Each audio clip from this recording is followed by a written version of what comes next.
اعوذ باللہ من الشیطان الرجیم بسم اللہ الرحمن الرحیم۔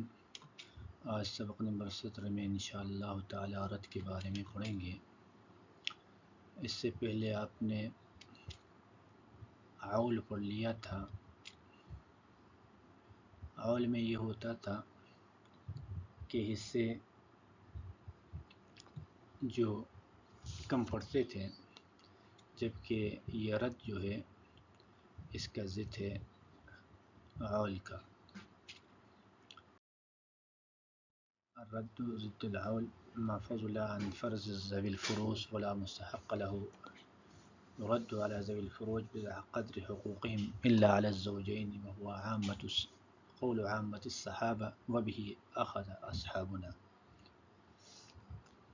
جب اصحاب فرائض کو حصہ دینے کے بعد اگر کچھ بچ جائے تو اگر عصبہ موجود نہ ہو تو ایسی صورت میں ما بقیہ کو اصحاب الفرائض پر رد کر سکتے ہیں یا نہیں، اس کے بارے میں ائمہ کرام کے درمیان اختلاف ہے۔ اس کی وجہ یہ ہے کہ صحابہ کرام کے زمانے سے اس میں مسئلے پر اختلاف پایا جا رہا ہے، تو گویا کہ رد کے بارے میں یہ اقوال ہے کہ رد ہوگا یا نہیں ہوگا۔ حضرت زید بن ثابت کے نزدیک رد نہیں ہوگا، بلکہ اصحاب الفرائض سے جو بچ جائے گا وہ بیت المال میں جمع کیا جائے گا۔ یہی قول امام مالک اور امام شافعی کا ہے، جبکہ جمہور صحابہ کے نزدیک رد ہوگا، یعنی اصحاب الفرائض سے جو حصہ بچتا ہے وہ اگر کوئی عصبہ موجود نہیں، یہ بات ذہن نشین ہونا چاہیے، اگر کہ عصبہ موجود ہو تو پھر مسئلہ ردیہ نہیں ہوگا، پھر تو مابقیہ عصبہ میں تقسیم ہوگا، جیسے کہ پہلے آپ پڑھ چکے ہیں۔ تو عصبہ کوئی موجود نہیں تو واپس رد ہوگا اصحاب الفرائض پر ہی، زوجین کے علاوہ پر۔ یہ احناف کا مسلک ہے، جبکہ ایک قول جو حضرت عثمان بن عفان کی طرح منسوب ہے، ان کے نزدیک زوجین پر بھی رد ہوگا۔ اب رد کا طریقہ کار کیا ہے، تو اس کے بارے میں ہم آپ کو بتاتے ہیں۔ کتاب کے مطابق تو اس کو بڑی تفصیل سے بیان کیا ہے، تاہم جب جمہور احناف کے نزدیک احد الزوجین پر رد نہیں ہوگا، اگرچہ متأخرین نے یہ بات بتائی ہے کہ اگر صرف زوجین ہی ہے اور بیت المال جو ہے یہ محفوظ نہ ہو تو زوجین پر بھی رد ہو سکتا ہے، جبکہ دوسرے ائمہ کے نزدیک جیسے بتایا جا چکا ہے کہ رد ہے نہیں، تو ان کے نزدیک جو ان سے بچ جائے گا بیت المال کو جائے گا۔ تو اب مسئلہ جو ہے اس میں احد الزوجین کی عدم موجودگی اگر ہے تو دیکھیں گے باقی جو اصحاب الفرائض ہے ایک جنس میں سے ہے تو رؤوس، جب ایک جنس سے ہے تو رؤوس پر رد ہوگا، یعنی جو ان کے رؤوس سے جو مقدار ہے، مثال کہ 2 بیٹیاں ہیں، مثلا 2 سے جائے گا، صرف 4 بہنیں ہیں، مثلا 4 سے بچ جائے گا۔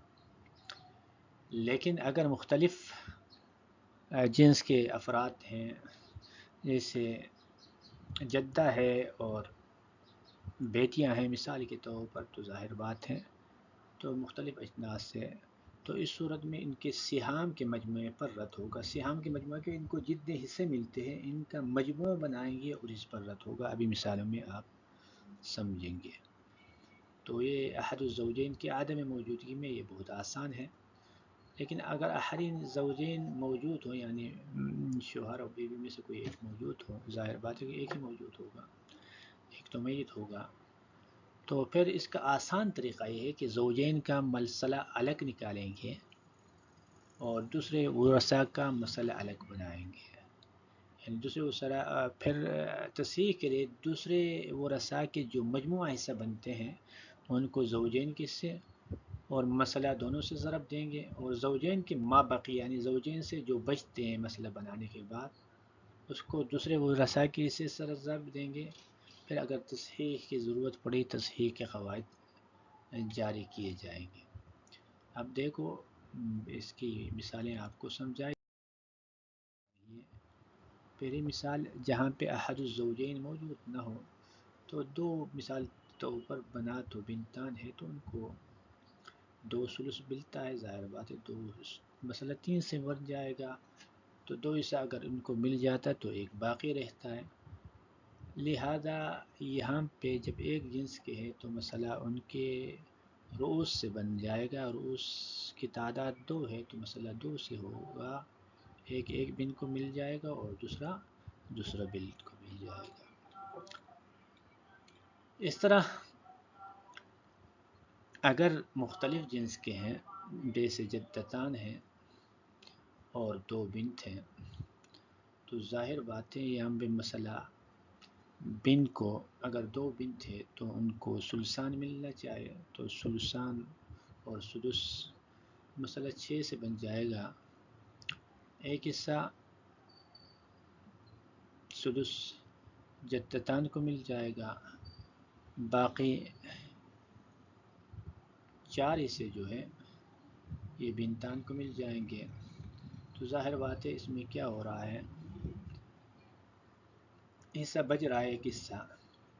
لہذا یہ رد کس سے ہوگا 5 سے ہوگا. یہ غلط لکھا گیا ہے رد 5 سے ہوگا یعنی ایک حصہ جدت کو مل جائیں گے اور 4 حصے بنتان کو. یہاں پہ غلط لکھا ہے 2 سے نہیں بلکہ یہ 5 پہ رد ہوگا. سمجھ گئے کیونکہ ثلثان جب ان کو ملتا ہے تو 5 پہ رد ہوگا. 5 میں سے جو ہے ایک ان کو مل گیا باقی 4 حصے بنتان کو مل جائیں گے. اس طرح کبھی رد ہوتا ہے 3 پر جیسے ماں ہے اور اخیافی بھائی ہے تو مسئلہ تو 6 سے بنتا ہے.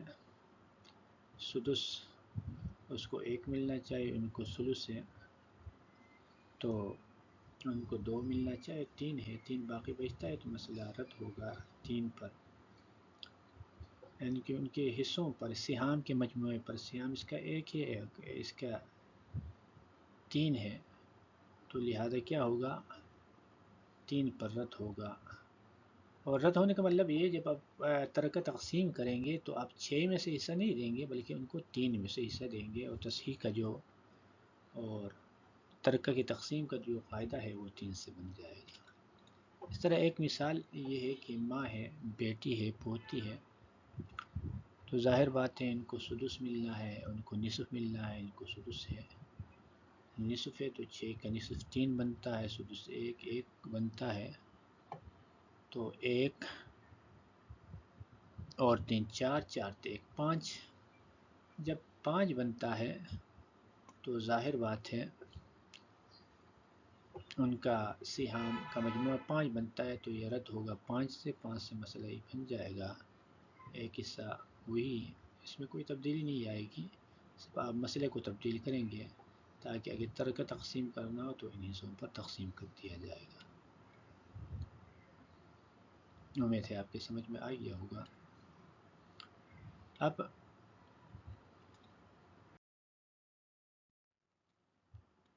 یہ کہ مختلف جنس کے ہو یا ایک جنس کے ہو لیکن احد الزوجین میں ان کے ساتھ ہوں تو وہاں پہ دیکھا جائے گا کہ اگر ایک جنس کے ہیں تو مسئلہ آسان ہے. یہ احد الزوجین کا جو حصہ ہے اسی سے مسئلہ بن جائے گا جے کہ اسی پر رد ہوگا. جیسے زوج ہے اور بنات ہے 3 بنات ہیں تو زوج کے حصہ ربع ہے تو اور ربع اور ثلث ہے تو 12 سے مسئلہ بنتا ہے تو ربع اس کا 3 ہے اور ثلثان جو ہے 8 ہے. 11 ایک حصہ بنتا ہے تو رد ہے. لہذا ہم 4 سے مسئلے بن جائیں گے. رد 4 پہ ہوگا. ایک حصہ زوج کو مل جائے گا اور 3 حصہ کس کو مل جائے گا 3 بنات کو مل جائے گا. اب دیکھو زوج کے حصہ ربع ہے تو وہ ربع حصہ اس کو ہی مل گیا. اس میں سے کوئی زیادتی نہیں ہوئی یعنی اس پر رد نہیں ہوا بلکہ رد یہاں پر صرف بنات پہ ہوا. اب دوسرا مسئلہ ہے زوج کے ساتھ 5 بنات تھے مثال کے طور پر. اب یہاں پہ بھی وہی صورت ہے، مسئلہ 12 سے بنتا ہے، پھر 4 ہے اور یہاں پہ ایک جنس کے، تو یہاں پہ زیادہ وہ کرنے کی ضرورت نہیں ہے. تو یہاں پہ زوج کو ایک حصہ دے دیا، باقی 8 حصے اس کو ملتے ہیں، تو 9 3 حصے بچتے ہیں. لہذا ہم کیا کریں گے، 4 پر رد کریں گے، 4 میں سے ایک حصہ اس کو مل جائے گا، باقی 3 حصے کس کو مل جائیں گے، 3 بنات کو مل جائیں گے رد کے بعد. مسئلے کی تصحیح کرنا چاہے تو ظاہر بات ہے، اب 5 ہے، 5 اور 1 ہے، تو ذو اضافی عقل 5 ہے، اس کو 4 سے ضرب دیں گے تصحیح ہوگی 20. 20 میں سے 5 زوج کو مل جائے گا اور 15 بنات کو مل جائے گا، تو تصحیح بھی ہو جائے گی. اس کے بعد یہ مسئلہ ہے، اس مسئلے کو ذرا غور سے دیکھ لیں کہ یہاں پہ وہ قاعدہ چلتا ہے. اب 4 زوجات ہے، ایک بنات ہے اور ایک جدات ہے. اب یہاں پہ مسئلہ جو ہے بنتا ہے 24 پہ بنتا ہے، تو سمن اس کا کیا بنتا ہے، سمن اس کا 3 حصے بنتے ہیں اور سدسان 16 حصے بنتے ہیں اور سدس 4 حصے بنتے ہیں. تو یہ 23 ایک حصہ بنتا ہے، رد ہوتا ہے. لہذا رد کرتے ہوئے ہم کیا کریں گے، یہاں پہ اس کے حصے سے ہم کیا کریں گے، حصے بنائیں گے، رد کریں گے. 8 جو زوجین کا حصہ ہے، 8 سمن ہے، اس پر رد کریں گے اور اس کا ہم حصہ الگ بنائیں گے. دیکھو ہم اس کا حصہ، تو 8 کا ایک سمن کیا بن گیا، 1 بن گیا. جب 1 بن گیا تو یہاں پہ ما بقیہ جو ہے یہ 7 ہے. اب اس ما بقیہ کو اپنے ذہن میں رکھو، ما بقیہ کتنا ہے، 7 ہے. اب جو ما بقیہ ہے اس کو ان کے حصوں سے ضرب دے دو گے، اور ان کا جو مجموعہ ہے 1 اور 4 کا، اس کے مجموعے کو ان سے ضرب دے گئے تصحیح کے لیے. تو اب پہلے اس کے جو حصے ہیں ان کو ضرب دیں گے ان سے بھی، تو 5 لیکن 5 ہو جائے گا، اور مسئلے سے بھی 8 سے ضرب دیں گے 5 چلے 40. تو پہلے تصحیح کس سے ہوگی، اس سے ہوگی. دیکھو 5 لیکن 5 اور ما بقیہ کو ان کے حصوں سے ضرب دو گے. ما بقیہ کیا تھا، 7 تھا، تو 7 چلیے 28 اور 7 لیکن 7، یہ غلط لکھا ہے، 8 نہیں بلکہ کیا ہے 7.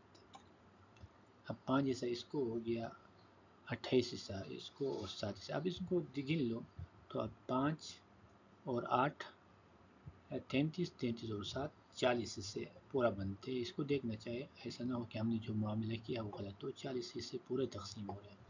اب یہاں پہ آپ غور کرو گے، دیکھو 5 حصے ان کو مل گئے 40 میں سے، اور 40 کا سمن ہی بھی 5 ہے. وہ ہے کہ جو زوجات ہیں ان پر کوئی رد نہیں ہوا ہے. تو یہ 5 حصے ان کے ہیں، 28 حصے بنات کے ہیں، اور 27 حصے کن کے ہیں، جدات کے ہیں. اب ظاہر بات ہے تصحیح کرنا چاہوں تو آپ تصحیح بھی کر سکتے ہیں، اور اگر یہاں پہ ترکہ ہے، ترکہ کو بھی ڈائریکٹ ان پر تقسیم کر سکتے ہو. تصحیح کرنا چاہو تو ظاہر بات ہے 4 اور 5 اس میں تباین ہے، تباین تو ان کے ذو اضافی عقل نکالو گے، 4 9 اور ان کا تو 36 آتا ہے. 36 کو 40 سے بھی ضرب دو گے اور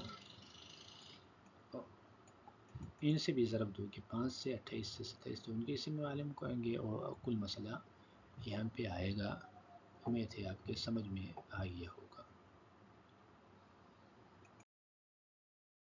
اب کچھ مثالیں دیے جاتے ہیں، آپ ان قواعد کے مطابق ان مثالوں کو حل کر لیں، انشاءاللہ مزید پختگی آ جائے گی. جزاکم اللہ خیرا و احسن الجزا.